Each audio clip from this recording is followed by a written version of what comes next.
आज मी तुम्हाला पक्ष्यांची 2-3 घरटी दाखवणार आहे। घर किंवा घरटं हा प्रत्येकाचा जिव्हाळ्याचा विषय आणि का नसावा। तिथे आपली आई असते। पक्ष्यांच्या बाबतीतही तसंच आहे। आई असते उन्हातील सावली, आई असते पावसातील छत्री, आई असते थंडीतील शाल, आता यावीत दुःख खुशाल।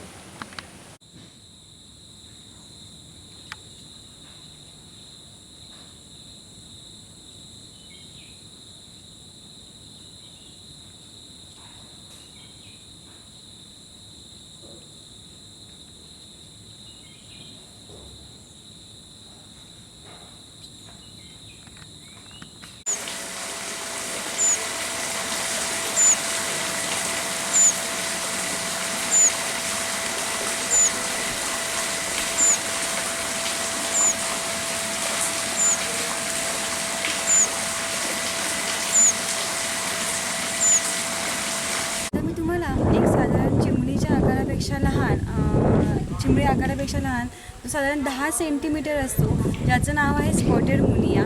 स्पॉटेड मुनिया हा पक्षी खूप खूप छान बनवतो, गोलाकृती बनवतो। लांबून पाहिल्यावरती असं वाटतं त्या झुडपामध्ये किंवा त्या झाडांमध्ये कोणतरी काहीतरी लपवून ठेवलेलं आहे।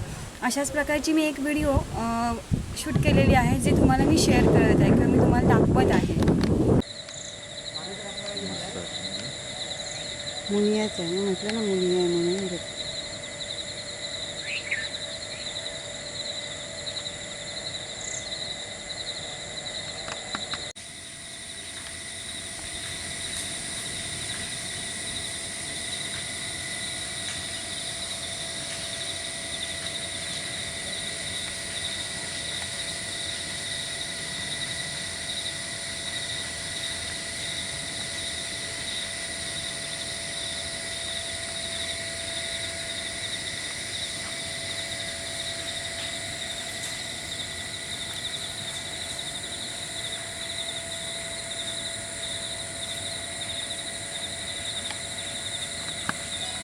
पक्षी आपली घरटं बनवण्यासाठी खूप मेहनत करतात। सुकलेल्या झाडांच्या काड्या, पानं यांचा वापर करून ते आपलं घरटं बनवतात। आपण जेव्हा एखादं झाड कटिंग करतो किंवा झाडाची तोड करतो, त्यावेळेला आपण या गोष्टीची काळजी घेतली पाहिजे की त्यांचं जर त्या ठिकाणी घरटं असेल तर शक्यतो आपण ती फांदी तोडू नये असं मला वाटतं। आणि आपण पक्ष्यांचं संवर्धन करूया